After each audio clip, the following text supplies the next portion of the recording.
Mantaps, SBY kuliti Jiwasraya, malah tunjuk ke hidung sendiri, ditulis oleh Ahmad Maulana S dari laman siwar.com. Terhadap Pak Susilo Bambang kami juga mengucapkan terima kasih atas segala kritiknya dan masukannya, dan kami sangat memperhatikan apa yang menjadi masukan dan kritiknya. Itu saja.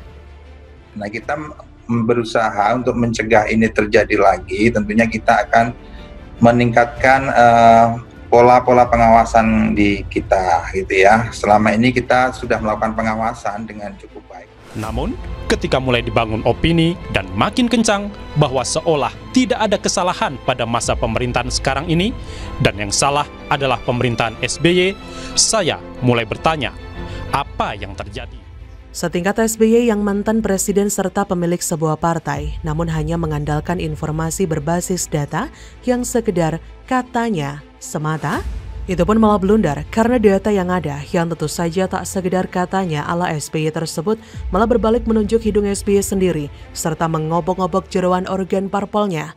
Benar-benar memicu kecurigaan karena ujung-ujungnya tetap juga upaya membusuki Jokowi dan dua menteri terbaiknya. Berikut ulasannya. SBY pada 2020 lalu, ujuk-ujuk angkat bicara mengenai skandal PT Asuransi Jiwasraya Persero.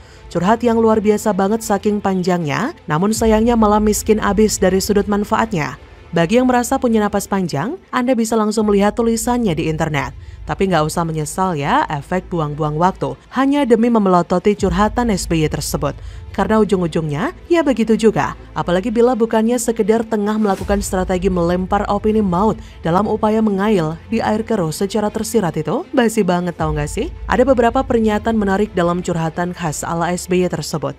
Tentu saja menolak lupa, menarik bukan karena bobot yang dikandungnya, melainkan justru buah kebelingeran opini saat dipadu dengan fakta dan data yang sebenarnya, yang pada akhirnya justru malah mencekik leher SBY sendiri. Pertama, dalam curhatan SBY mengaku tak merasa terusik dan anteng-anteng saja ketika Presiden Jokowi mengeluarkan pernyataan bahwa permasalahan Jiwasraya sudah terjadi sejak 10 tahun lalu. Lah ya jelas banget itu mah, yang kebakaran jenggotnya kan partai dari planet entah mana. Makanya para juru tembaknya yang balapan bacot langsung meradang ribut nggak karuan seperti yang dilakukan Andi Arief CS dengan rangkaian cuit miliknya dan bukannya SBY. Hahaha. Pun mengenai ada yang dibidik dan hendak dijatuhkan, SBY mengaku menelisik lebih dalam alasan orang-orang yang semula menginginkan pansus untuk menyelidiki masalah Jiwasraya dan merasa amat kaget mendengar alasan tersebut. Kata SBY kala itu 27 Januari 2020, ketika saya gali lebih lanjut mengapa ada pihak yang semula ingin ada pansus, saya lebih terperanjat lagi.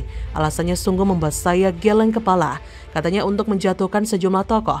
Ada yang dibidik dan harus jatuh. Dalam kasus Jiwasraya ini, Menteri BUMN yang lama Rini Sumarno harus kena. Menteri yang sekarang Erick Thohir harus diganti. Menteri Keuangan Sri Mulyani harus bertanggung jawab. Presiden Jokowi juga harus dikaitkan. Imbu SBY. Walah. Ini ada apa sih sebenarnya? Mendadak nongol lalu lempar statement aneh yang benar-benar amat tak sesuai dengan kelas SBY sebagai seorang ketum partai kala itu. Logikanya sih simpel banget. Bila memang benar SBY beretikat baik, apa susahnya bagi dirinya yang ketum Partai Demokrat kala itu untuk melakukan setidaknya sebentuk klarifikasi atas informasi yang didapatkannya tersebut kepada para petinggi parpol dan atau ketua umum partai lainnya agar mendapatkan informasi secara utuh serta kredibilitasnya jauh lebih bisa untuk dipertanggungjawabkan. Tapi kenapa SBY malah justru melakukan yang sebaliknya? Malah melempar isu busuk yang itu pun cuma bermodalkan katanya doang. Sekali lagi, bila memang SBY memiliki itikat baik yang bahkan lebih jauh lagi, apa susahnya bagi SBY untuk melaporkan soal menteri tersebut ke penegak hukum melalui kuasa hukumnya? Misalnya, dengan membuka berderet fakta yang dia punya dengan sejelas-jelasnya ke ranah publik sebab curhatan darinya, toh memang menuju ke ranah publik kan? Kenapa SBY nggak bongkar aja lebih detail, mulai dari siapa saja dua menteri yang dimaksud, serta siapa saja yang terlibat dalam upaya penyidikan tak bertanggung jawab tersebut?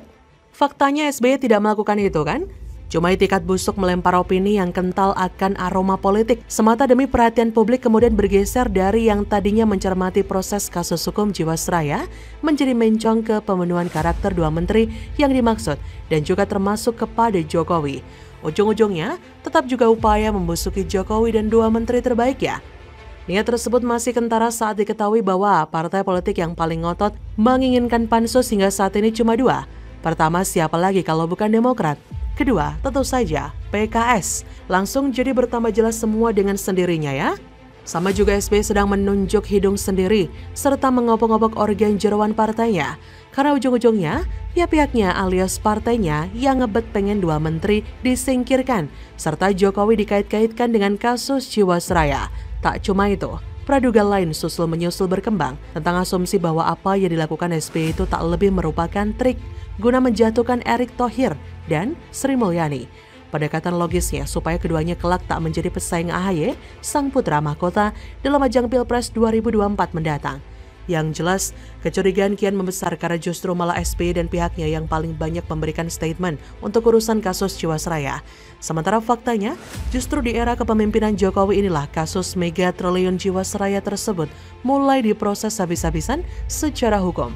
Setelah banyak tahun sejak era SBY, publik nggak ngeh atau malah dipaksa untuk tidak boleh sadar betapa amat besarnya kasus yang menimpa Jiwasraya. Ada apakah gerangan? Banyak yang terlibat lagi kah? Atau kecurigaan juga bertambah kenapa momen curhat SBY justru muncul tak berselang lama setelah Jaksa Agung mengumumkan akan ada tersangka baru? Ada apa dengan SBY? Bagaimana menurut Anda?